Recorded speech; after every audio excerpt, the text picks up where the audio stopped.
Well, good morning. How you doing? Hope you're having a great day. It is Thursday morning. It's 4:45 a.m. I am a night person, so I've been up since like 7 or 8 p.m. I generally sleep during the day. So this is going to be a boring video for probably most people, but if you're a numbers person, then this could be an interesting video. Now, what I'm going to talk about is my data analysis of my business and my bookkeeping and my numbers, like my profit, my loss, my revenue, my income, things like that. I'm going to talk about my numbers in great detail, and that's about it. That's all I'm going to do in this video is just kind of show how I track my data and how I extrapolate it out to meaningful information. So it's nothing too terribly complex. It's very, very simplistic. So before we go and look at my data, I need to explain something. Now, if you watch my videos, if you watch a lot of my videos, this is something I've explained many, many, many times, is that the way I run my business is very, very different than how most people run their business. For me, and I should probably do a dedicated video on how I run my business, but I just don't see it as a standalone video being very interesting. But I'm still probably going to have to explain it every time I talk about my numbers anyway, whether I make that video or not. But trucking to me is kind of like an early retirement. I've had good jobs throughout a lot of my life, and I have a nice house, I have a nice car, I have pretty much everything I want. So I got kind of sick and tired of working at a cube farm for a large corporation, and I just got sick and tired of that crap. And I've been trying to figure out a way for the last decade to get out of that rat race and just kind of like actually enjoy my life without dreading going to work. Now, I had a pretty decent job, the last job I had, and I worked there for like 12 years. Now, I didn't dread going to work most days. I haven't had a job where I woke up and dreaded going to work in a long time. Well, it was probably the first 2 years of the job that I worked at for 12 years. The job that I did for the first 2 years there, I did wake up and I was just like, man, is today the day that I want to use sick leave? Is it bad enough that I don't want to go to work today? So I've been trying to figure out a way to kind of like retire early for a long time. And I put money into stocks for a while. I thought, if I got enough money in stocks, then I could live off of, dividends or stock earnings. And, I came up with all kinds of ideas. But things kept coming up that would cause me to have to liquidate my savings. But that's, I'm getting into too much detail. But there were a whole bunch of things that I tried, and like nothing ever really worked out that great. And so this is another thing that I'm trying, is trucking. So what I try to do in trucking is have a business model where my expenses are really, really low and my revenue is really, really high. That way, whenever I'm taking time off, it's not costing me a lot of money to take time off. But whenever I'm out working, I make a lot of money, and that allows me to take time off. So my entire business model is built around me taking a lot of time off. Everything is designed for me to take time off. So I look at it as like an early retirement where it's kind of like my RV life. I'll go out, whenever you'll notice whenever I'm looking for loads that I'll be like, oh man, I feel like going up to like Washington. That sounds like it'd be fun to do. one of the reasons that I pick the loads that I do is because I want to drive in those areas. I think it'd be, because of the weather or for whatever reason, I want to go to those places. So it's not just how much the load pays or the weight or whether it's hazmat. There's so many things that I take into consideration when picking a load. One of those things is, do I feel like driving on that road? Do I feel like going to that place? And sometimes I'll get in the mood to just go certain places, and if I find a decent load going there, I'll grab it. So that's the way I run my business. So whenever you see my numbers and you see how little I make, don't freak out. That's just how my business is set up. I don't make a lot of money in trucking because I just make enough to pay my bills. And once I have enough to pay my bills, I sit at home until I need to go out and make some more money to pay my bills.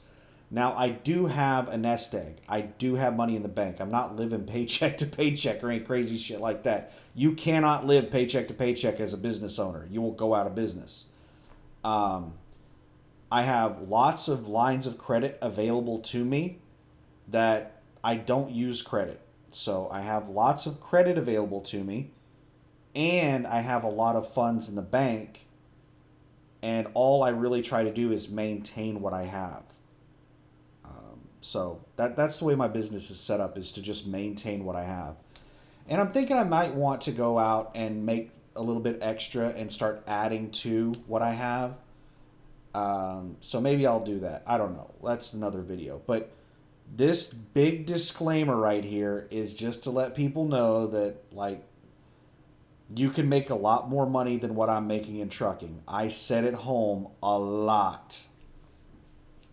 So let me take you to one page of my spreadsheet to give you an idea of how much I sit at home. So this is the page that I use to track my per diem days. So what are per diem days? If you're a company driver, you don't need to know what per diem days are. I think there used to be a time when company drivers could write off per diem days, but you can't do that shit anymore. Go talk with a tax consultant about per diem days if you're a company driver to see if it can affect you in any way. If you're an owner-operator, per diem days are huge. Why are they huge? Every day that you're out away from your house, you can write off as a per diem day. Now, the current rate for per diem days is $66. But you can only write off 80% of that, which comes out to $52.80. I don't even know why in the hell the IRS tells us the total amount of $66. Like, that's meaningless. Like, I only care about how much I can deduct. So, for every day you're out away from your house, you can write off $52.80 as per diem. And it's just a tax write-off.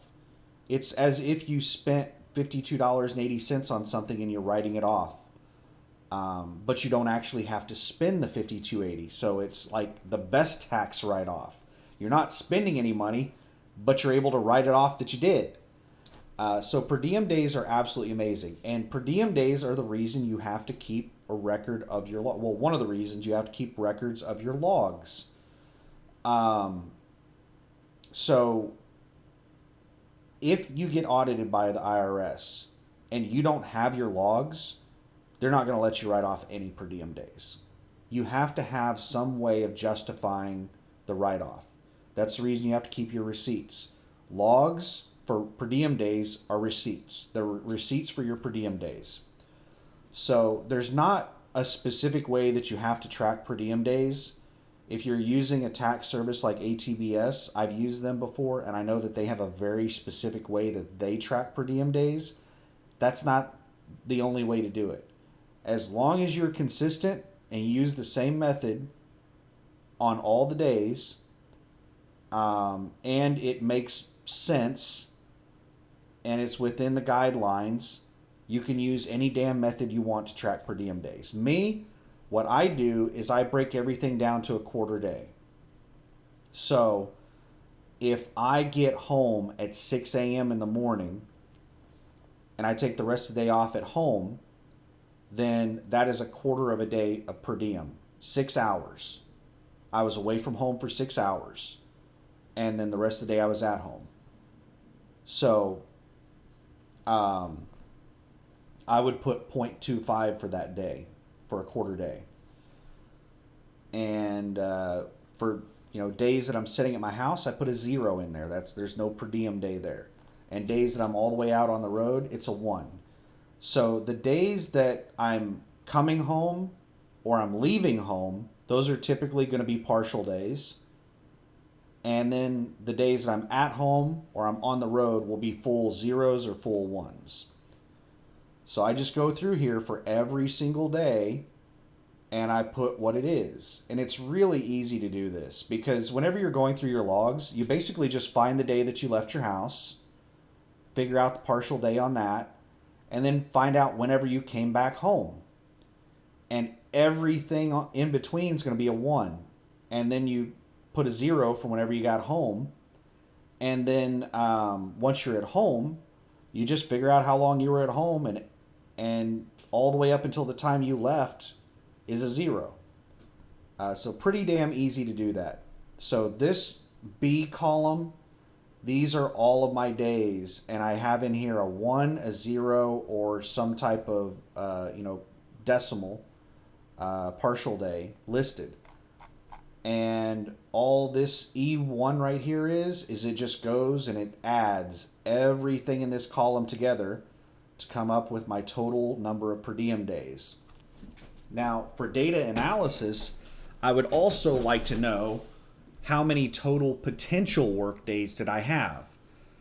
So this column C right here, what this does is it's an if statement in Excel. And it says if this cell A2, or if A2, this date, if the date on this row is less than or equal to today's date, then put a 1 if it is and a 0 if it isn't. So in short, what it does is this is a way of calculating how many potential work days I had. So January 1st was a potential work day, so it has a 1 in there. Let's go down. What is today's date? Today is the 15th. So today is the 15th. Today was a potential work day. So there's a 1 in there. Well, tomorrow, we haven't come into tomorrow. Tomorrow doesn't exist yet. So tomorrow is not a potential work day. So for the rest of the year, it's all 0s, all the way up until December 31st. So as of right now, there have been 196 potential work days, and I have worked 78.5 days. What is the percentage that I have worked? I've worked 40% of the year. Well, I haven't actually worked that much, but that's how much I've been away from the house. The thing that kind of throws a curve in here is that when I'm out on the road, I take time off out on the road as well. Like I said, this is my RV life. If I get, to a place and I don't feel like driving again, then I might sit there for a week. So I take a lot of time off out on the road. Probably half the time I'm out on the road, I'm sitting and taking time off. So of these almost 80 days that I have away from the house, maybe only about 50 of them are actual work days. But I'm away from my house 40% of the year. So 60% of the year I'm sitting at home.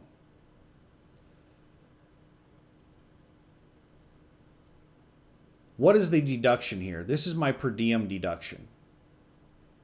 So all this is my per diem days, 78.5, multiplied by my deduction amount, $52.80. So I can deduct $52.80 for every day I'm away from the house. So the number of days I'm away from the house multiplied by $52.80. And you come up with $4,144.80. That's how much I can write off my taxes. Now, I'm not sure on the taxes on whether you can do a partial day on your actual tax return or if you have to round it up or down. I might have to round this down to 78 days if I were to file right now at this moment. I might have to round it down to 78. But it's really close to what I'm actually going to be filing on my taxes. So this is basically my tracking of my work days and my per diem day tax deduction. So now let's go over to my itemization. So let's go over to sheet 1. And this is where I put in all of my revenue and my expenses. So all the money I make, like this $18 right here, this miscellaneous pay revenue, that is USA Truck pays $18 to owner operators. I'm not sure how much they pay to company drivers. It might be the same amount, but they pay owner operators $18 to watch safety videos. Every safety video that you watch, you get paid $18. So right here is $36 in miscellaneous pay. I watched 2 safety videos that week. $50 in miscellaneous pay. March 5th with USA Truck. What would that $50 be? Oh, that is a bonus that they pay for doing a DOT inspection on a trailer. So Landstar does the same thing, but Landstar doesn't pay as much. Let's go down here to Landstar. Right here, $25 in miscellaneous pay from Landstar. Landstar, I forget what they call it, but whenever you get a DOT inspection done on their trailer, they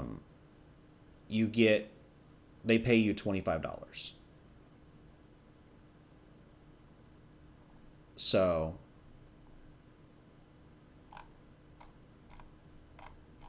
that's the miscellaneous pay, is stuff like that. But anyway, I basically log all of my revenue on here. You don't have to log your revenue on your bookkeeping for tax purposes. Your bookkeeping for tax purposes is you're just tracking your expenses, your write-offs. But so like it's not a lot of extra work. It's very easy to track revenue on the settlements. I mean, I'm writing all the expenses down on the settlements anyway, so it's not very much extra work to go ahead and write down the revenue as well. And it allows me to use it in data analysis to figure out like how much money I made this year and stuff like that. So this is all of my revenue for the year, is this column.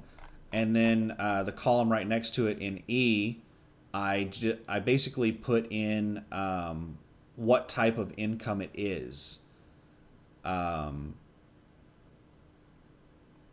It's just a category.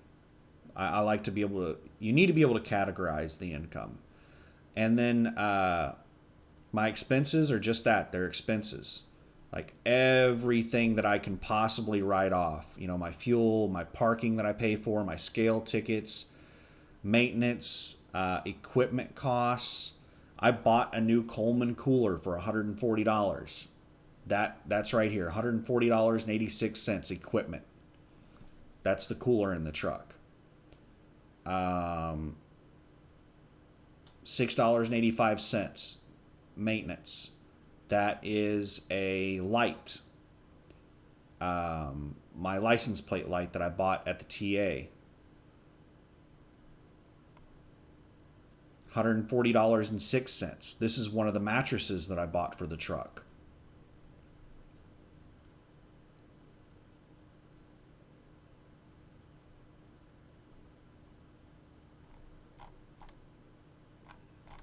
So yeah, this is just basically all my income and my expenses. One of my biggest fuel bills I've ever had was over this last period I was out over the road. I had a $1,700 fuel bill for a week. I ran a lot of miles. It was like 3,500 miles, and it was like $1,700 in fuel. But if you look at most of my fuel bills, and this is an entire week. This isn't like I'm not charged per transaction on here. These are weekly costs. You know, $600, $700, $200, $350.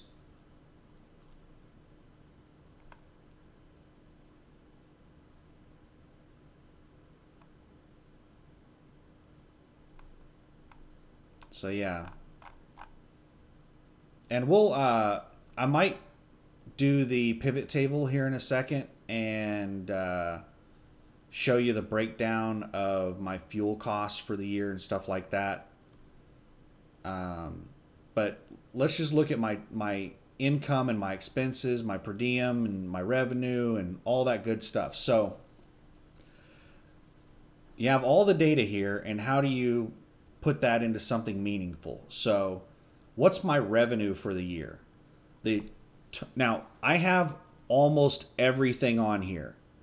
The only thing that is really missing from here is like 3 months of phone bills that are about $140 a month, and like $100 for parking. So there's maybe $500 in expenses that are missing. So my expenses are probably actually $26,000 instead of $25,600.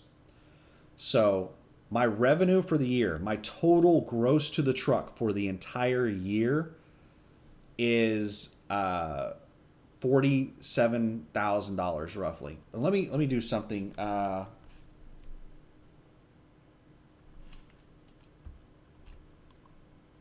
me cut and paste that. Let's do revenue per week.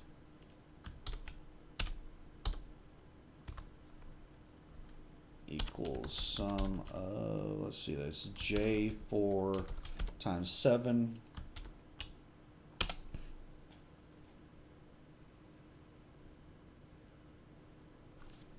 And we'll do income per week equals sum of J6 times 7. All right.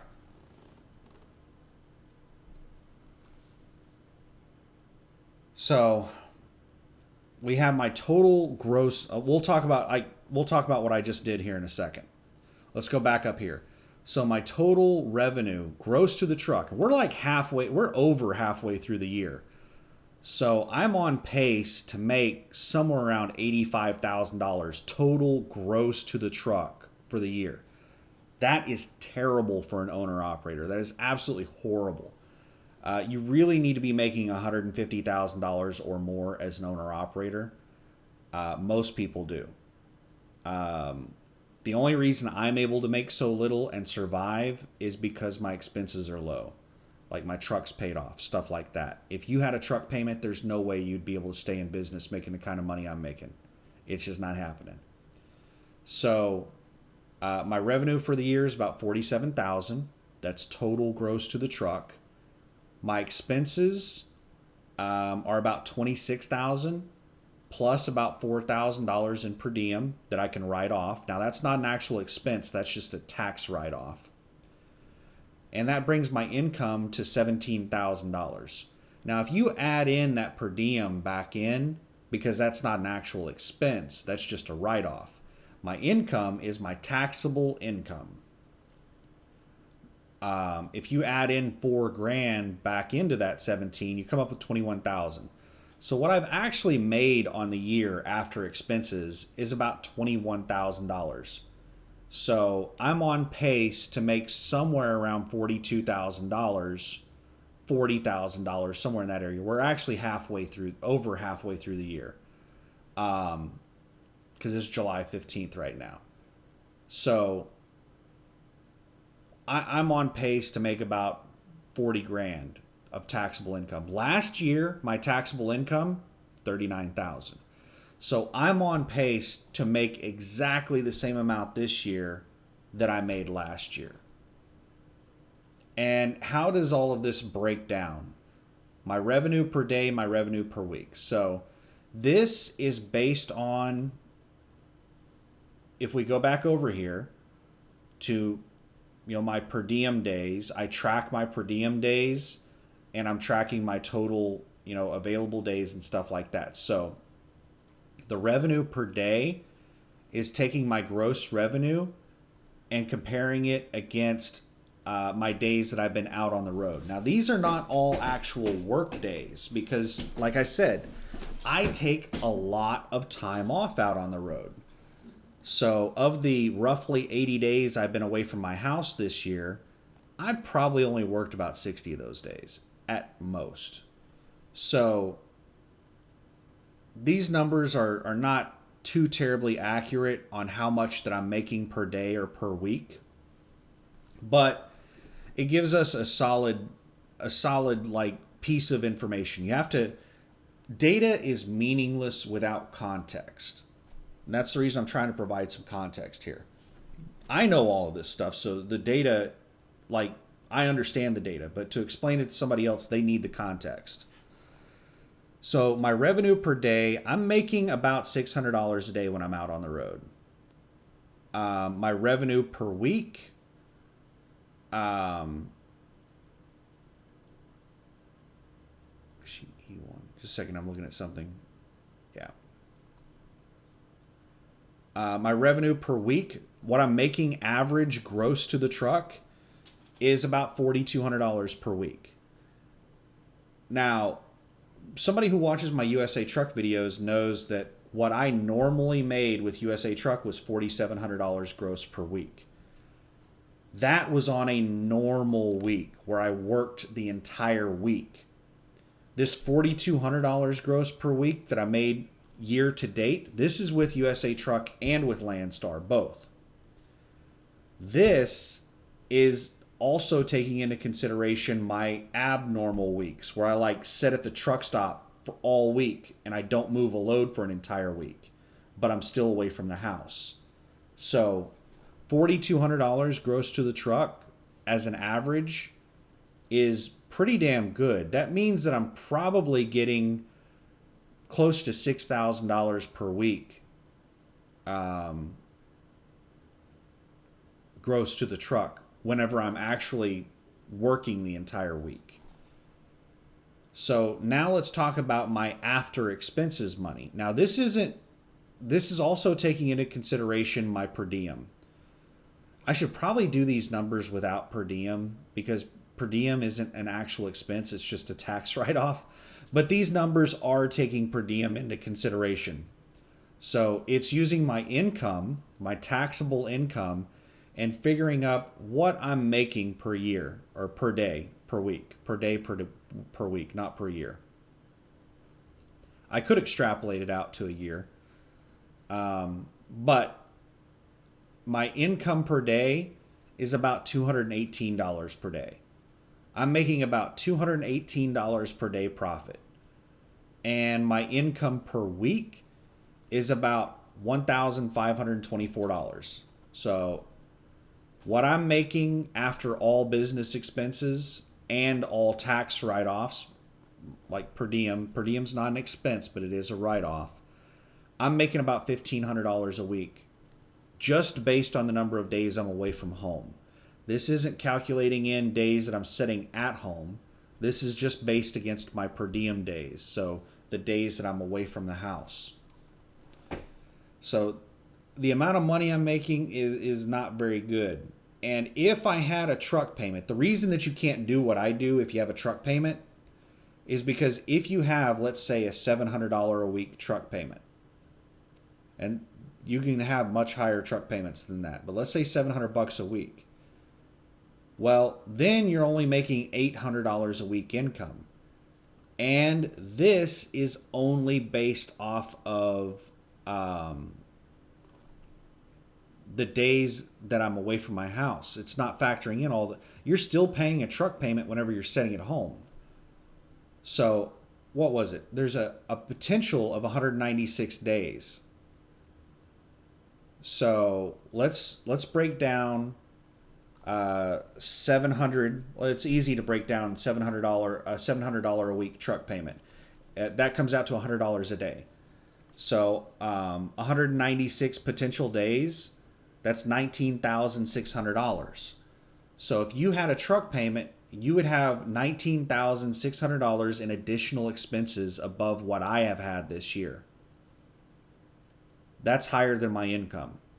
So I would be $2,000 in the hole right now. I would have lost $2,000 this year if I had a $700 a week truck payment. So you can't take the time off that I take if you have a truck payment. So that's the whole reason I have my business set up the way I do, and the reason I don't look forward to getting a brand new truck. What I need to do, I've talked about my business and the way I run it, and I do have a nest egg. What I need to do is get out and build up a new nest egg just specifically for buying a new truck, so that I can just pay cash for a brand new truck whenever I decide to get one, or a used truck, whatever route I decide to go whenever I decide to do it. And we'll talk about that in a second, like the equity that I have in my truck. But this basically breaks down what I've been doing for the year. What I made this year, my income and expenses and all this stuff is absolutely terrible as far as owner operators go. This is not good. But this is exactly what I planned on doing. I'm operating on my business model. Now, my plan is to build up savings. So I do actually need to go out and work a little bit more than I have been working in order to add to my savings, because as of right now, I've just been breaking even since I've been an owner operator. The entire time I've been an owner operator, it's been a break even business for me. So I do need to get out there and make some more money and actually, earn some profit and add to my savings accounts and build up more savings. But let's switch over and take a look at the equity that I have in my truck. Let's go to the browser. So I just did a search on Truck Paper, and I looked at all 2016 Volvo T780s.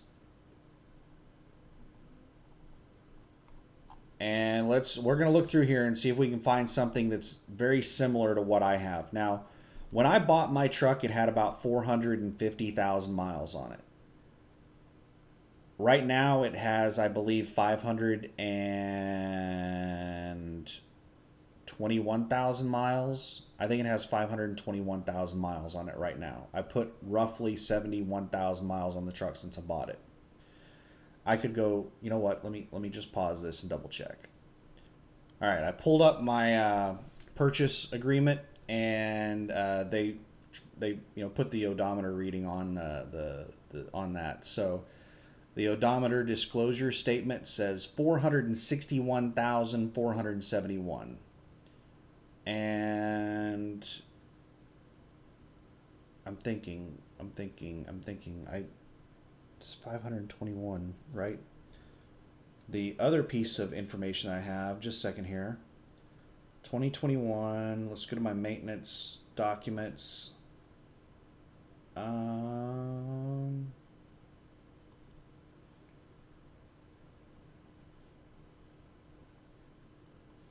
Just a second here.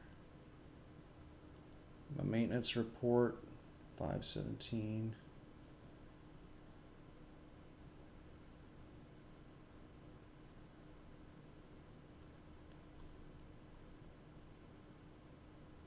Oh man, it's my latest DOT inspection. I don't have a digital copy of that. So I just did a DOT inspection on Monday, and it was a little over 521,000 miles. So 521,000 minus 471,471. I put 59,529, roughly 60,000 miles. I put roughly 60,000 miles on the truck since I got it. So it had 461,000 miles when I bought it. It's got 521,000 now. So let's try to find something similar. My truck also has an APU. It has basically every premium feature, almost every premium feature, and it's the T780 version of the truck, the premium version of the truck. These are all T780s. So let's find something that's around what I bought my truck at. Actually, you know what? Let's just look and see how much it's worth right now. So around 520,000 miles. Is there anything with that low of a mileage?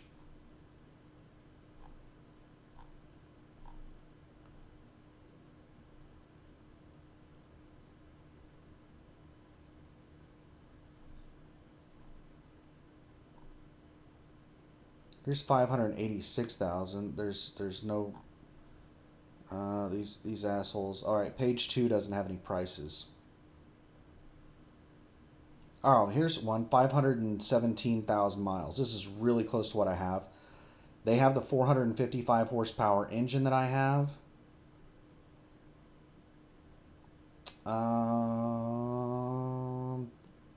Do they have any more detailed information here?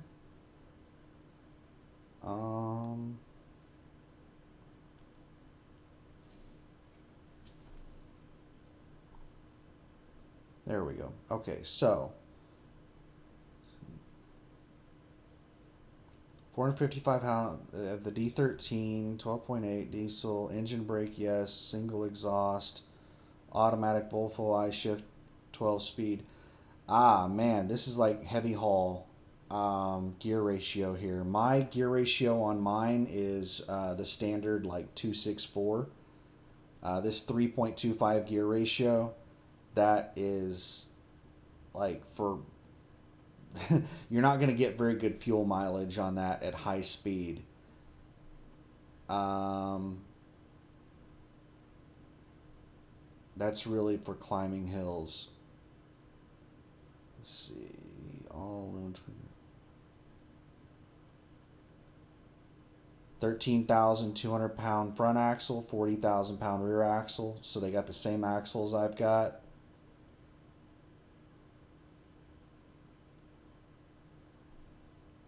They don't say on here whether or not they have the booth. Oh, they've got pictures.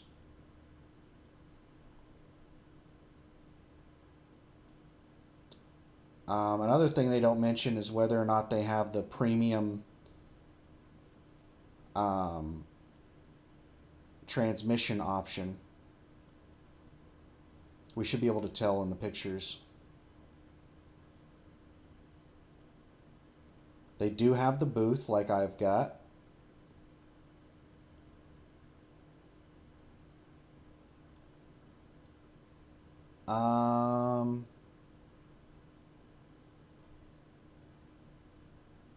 It's hard to tell.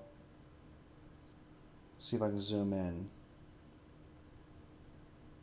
Yes. Okay, so the premium transmission option, you get push button. So your gear selector is this right here underneath the radio. You have these buttons that you press for reverse, neutral, drive, and then you have power and economy, and you can do a manual gear up and a manual gear down. You have to have that right there is part of the premium package that gives you a choice between economy and power mode on the automatic transmission. So this thing is nearly identical.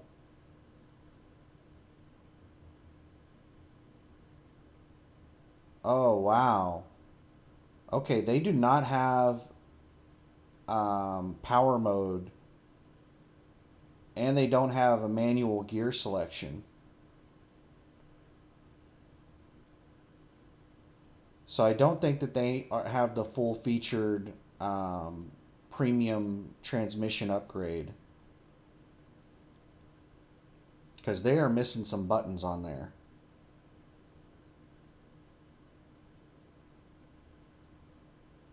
So it's not quite as good as mine.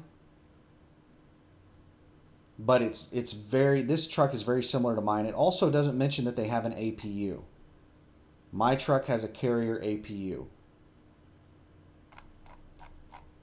So this thing is listed for $74,000. It doesn't have the premium transmission that my truck has, and it does not have an APU. An APU easily can increase the value of a truck by $5,000. A used APU is going to cost you $5,000 to $8,000. A name brand used APU is going to cost you $5,000 to $8,000 to have put in. A brand new APU is $12,000 to $16,000. APU prices have gone up.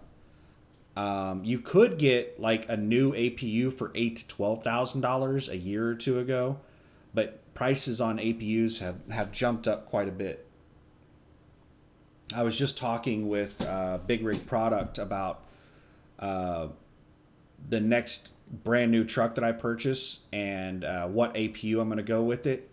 And even an off-brand green APU, they quoted me $12,000 for a green APU. You could buy a green APU for like $8,000 a year or two ago. And now those damn things are $12,000. That's crazy. That's fully installed though. That's everything. Out the door price, $12,000 to have a green APU installed in a truck. And Big Rig Product is an authorized dealer of. They're now a green APU authorized dealer, and they've always been. What? Damn it! What is that other APU?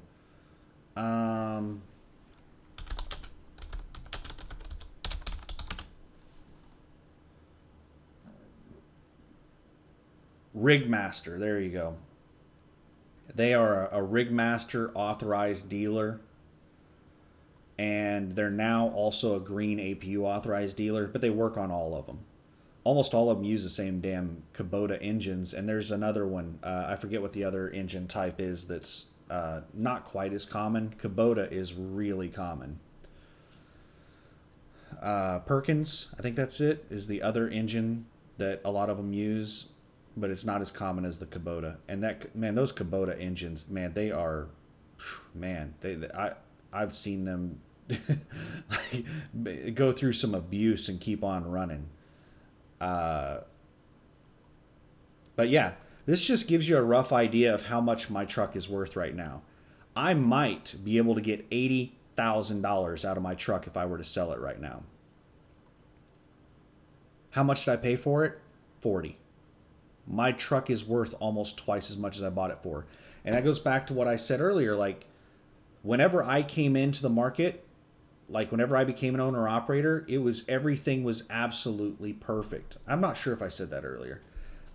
Like, whenever I started as an owner operator was right at the tail end of the virus lockdowns. Tons of companies were going out of business. Trucking companies were going out of business. And let's throw this back over to the spreadsheet. Tons of trucking companies were going out of business. And nobody was buying trucks. Nobody knew what the future held. Nobody knew what was going to happen in the future. So, like, everybody stopped buying trucks. Used trucks were not selling. New trucks were not selling. Like, major carriers, like your mega carriers, were delaying the purchase of new trucks because they weren't sure what was going to happen. They didn't know if they were going to have to reduce their fleet size or nobody knew what was going to happen. So it was like they were selling trucks really, really cheap. My truck in a normal market would have sold for probably around $60,000 is how much my truck would have been worth. And I got it for $40,000 because it was such a bad market. Like, it was a buyer's market. They couldn't give trucks away. So I got a hell of a deal on my truck. And now we're in the complete opposite market. This is a huge seller's market. Trucks are way overpriced right now. It's hard to get a brand new truck. It's hard to get a used truck. It's just hard to get your hands on any truck right now. and it's caused inflated prices. So my truck in a normal market being worth 60 grand, I bought it for 40 grand in a bad market, and now the market's amazing and it's worth 80 grand. It's got me thinking that maybe I should sell my truck while I can get so much money out of it and buy a brand new one. But my problem with that is, number one, I don't want a truck payment. And number two, I'm not sure, like, even if I would be able to find, like, I might be able to sell my truck for 80 grand, but would I be able to find another truck to buy? All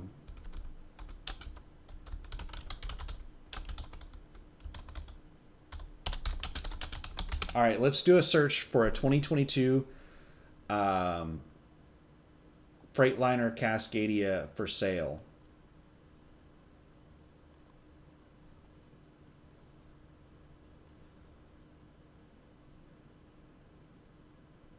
So a brand new Cascadia.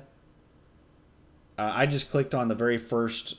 Let's go back to the browser. I just clicked on the very first link that pulled up on a Google search, and $150,000, $143,000. Now I don't know the specs on these things.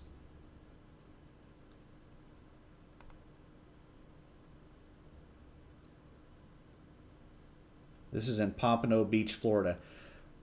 For the purchase of a $150,000 vehicle, I will travel. Like, this isn't like buying a car where I'm only going to look for, places near me. I will travel long distances to buy one of these trucks. I bought this truck that I have right now. Sorry, there's a fly going around here and I'm trying to catch his ass. The truck that I have right now, I bought that in Fargo, North Dakota. I paid, I think it was around $81 that I paid for a rental car for a 24-hour rental, and I drove straight through without stopping from West Memphis, Arkansas. Well, technically Memphis, Tennessee is where I picked the car up at the airport in Memphis. From Memphis, Tennessee to Fargo, North Dakota, drove straight through. It was an unlimited mileage, 24-hour rental, cost me $81. Drove straight through and picked up the truck in Fargo, North Dakota. And then drove the truck from Fargo back down to West Memphis, Arkansas. USA Truck paid for the car rental and then charged me for it on my settlement. USA Truck was really awesome about stuff like that. I got their price for the car rental. They have a contract price for the car rental, so their price for rental cars was much cheaper than what I could have gotten it for. It was like $80 for like a mid-tier car.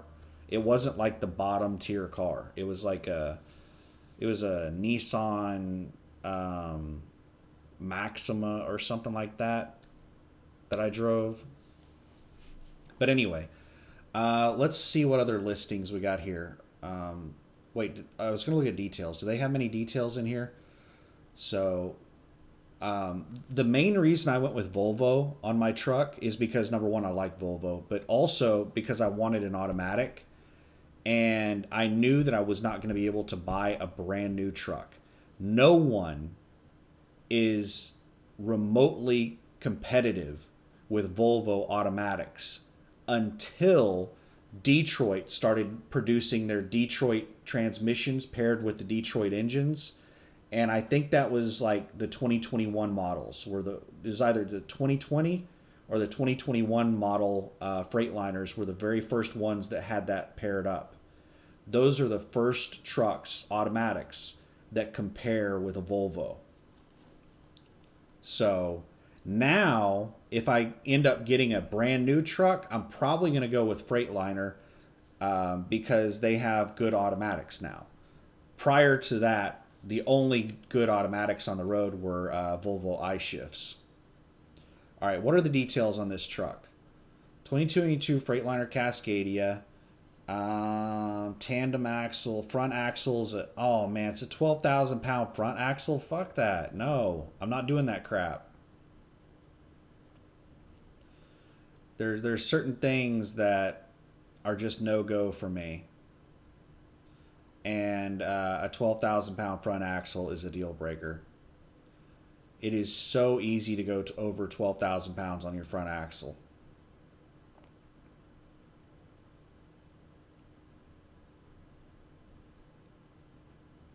It just really pigeonholes you on loads. It's so easy to have issues scaling loads if you have a 12,000 pound axle. That kind of crap right there is why most people think that the axle limit for your steer axle is 12,000 pounds, is because the vast majority of trucks on the road have 12,000 pound axles on them. And you can't legally haul more than 12,000 pounds on the axle because of it. All right, what we got here?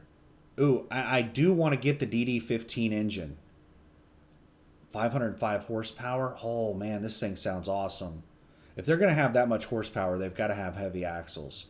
I want a minimum of 13 on the steer. I would like to have a 13.2 just like I have right now, and a 40,000 pound drive axle. So what do we got here?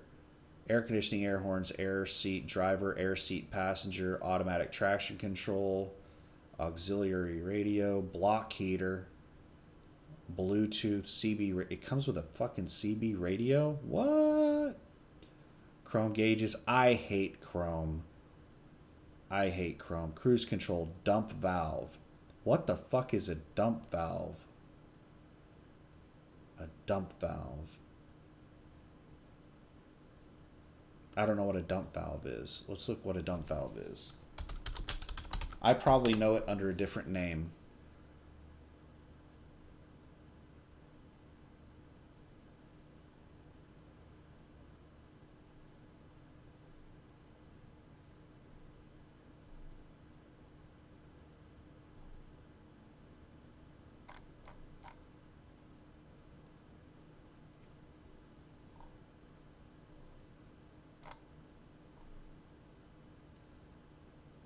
So it has to do with the turbo.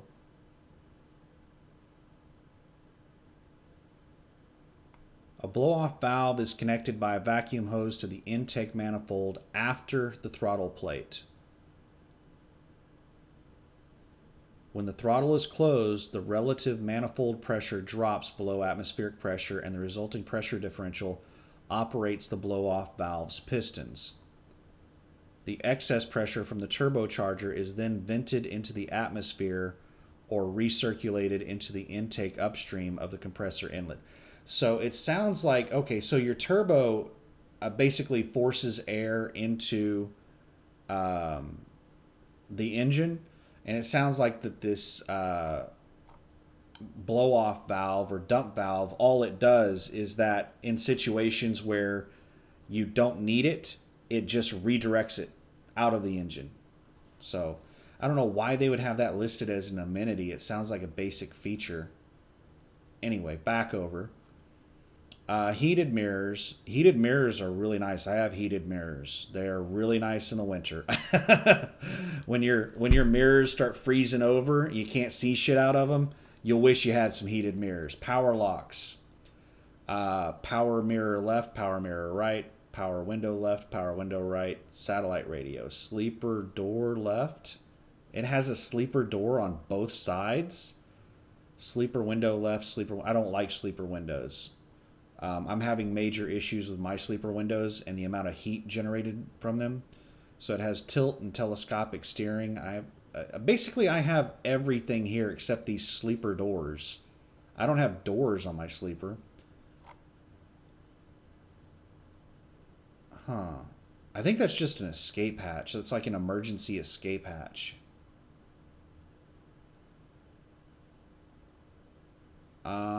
Those are not sleeper doors. Okay, that's the same shit that I've got on my truck. Okay, this right up here is not a door. This little compartment right here, a storage compartment, that's not a sleeper door. That's a storage compartment. So it has the same storage compartments that I have on my truck.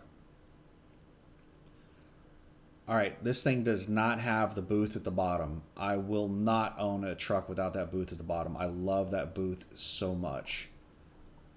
Engine transmission, DD15, 505 horsepower.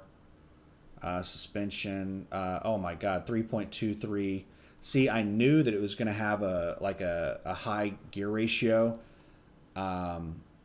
because of the 505 horsepower engine. So it's spec'd out for heavy haul. So 505 horsepower, 3.23 gear ratio. It does have a heavy duty rear axle, but the front axle is only 12.35, like at 12,350 pounds. It's a little bit heavier duty axle than the standard 12,000 pound axle, but still kind of sucks. All right, what else we got here? This is truck paper. 2021 Cascadia, 2020, 2020. Here's a 2022. $165,000. Damn. It has the battery APU system and inverter with outlets and shore power. Trucks are currently sold out for this year. We can put you on the list for backup deals on units coming in late fourth quarter. Holy shit. They are sold out of trucks for the year. So late in the fourth quarter. Late fourth quarter. So next year's stock. Late this year, they might get in next year's stock in early. So, damn.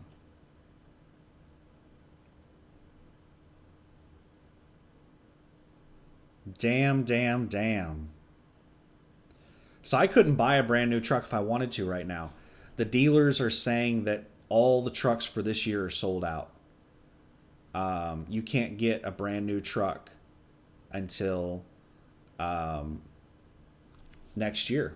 Until next year's stock starts coming in late at the end of this year. So there's no new trucks for like 6 more months. Now, I'm sure that there are still going to be trucks coming into dealers and stuff like that, but they're already purchased by somebody. They're already taken. And there probably are dealers that do have new trucks coming in that aren't sold off right now. So I'm not saying it's impossible to get a brand new truck this year, but it sounds like most dealers are sold out of new trucks for the remainder of the year. So the few that you are going to be able to find, man, those dealers are going to be able to jack the prices up. So what I think what I should do is get out and run harder than normal and save up money and try to time it right where I catch the ass end of like being able to sell my truck for a lot of money, but new trucks are actually available. If I can sell my truck for 80 grand, that's 80 grand toward the purchase of a new vehicle.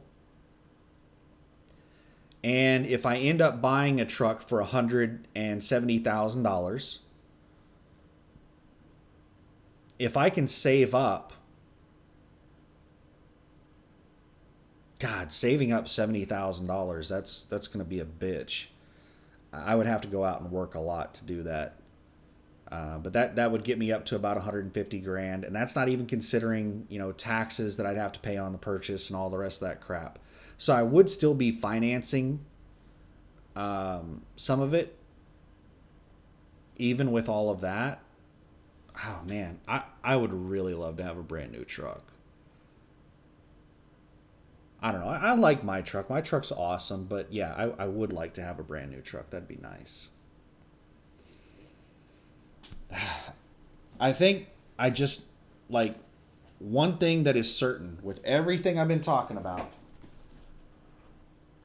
One thing that I am certain of is that things would be better if I went out and worked a little bit more, made a little bit more money than I'm making right now. Just get out there and make a little bit more than what I'm doing right now. So I think I'm gonna go and start doing that. I'm gonna go out and start running a little harder and try to stack a little bit more money. I would really love to sell my truck right now and, get 80 grand for it, but would I be able to get another truck? Like, the market is so weird right now that if I sold my truck, I might not be able to find another one. But it's looking like I could probably sell my truck for $80,000 right now because my truck's in better condition and has more amenities than the trucks I saw for 75.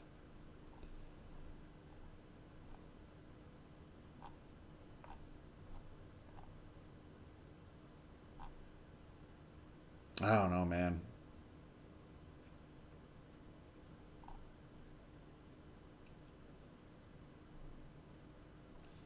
All right, I'll stop daydreaming. I have a really bad problem that if I fixate on something for very long, I'll end up going and spending the money on it. I'll end up going out there and I'll buy a brand new truck, and I don't need to be getting in that kind of debt because that puts me in a position where I can't take time off whenever I want to. I just got to get out there and run my ass off. So I should end this video now. We looked at all of my numbers. You saw pretty much all my numbers on what I'm doing business wise, and it's it for I know that like probably most everybody that watches my channel that is an owner operator is making more money than me. Hell, there's probably a lot of company drivers that are making more money than me. Well, definitely, like my income, not talking about my gross, but just my income, my taxable income, it's easy for a company driver to make more money than me because I'm making like 40 grand a year. I was making whenever I was a company driver at USA Truck, I was on pace to make about $70,000 as a W-2 employee. So yeah, almost everyone that's in trucking right now should be making. If you're watching my video and you're a truck driver, whether you're a company driver or an owner operator, you should be making more money than I am, unless you have your business structured like I do, and you have incredibly low expenses, and you're not an ambitious person. I don't have the really, really, really, really big expense that I am missing is a truck payment. That is a lot of money. Like just a decent truck payment is about $700 a week. 700 times 52. That's $36,400 per year. $36,400 per year. So, in order for somebody that has a $700 a week truck payment to make the same amount of money that I make after, to have the same taxable income that I have of what I'm going to be hitting this year is probably the same thing I hit last year, around 40 grand. They would have to make $80,000 as an owner operator to live the same lifestyle and have the same amount of money in the bank that I do. Like, yeah, looking at the numbers here, I'm only going to be having about $40,000 of taxable income this year. But comparing me against a normal owner operator, that's the equivalent of making about $80,000 after expenses. My $40,000 after expenses is the equivalent of making about $80,000 after expenses. And that's what a lot of owner operators end up making or want to make is around $80,000 after expenses. And they run their ass off to do it. They're out there, doing 3 weeks on, 3 days off to make that kind of money. So you have to kind of like context. Context means a lot in stuff. So, but anyway, I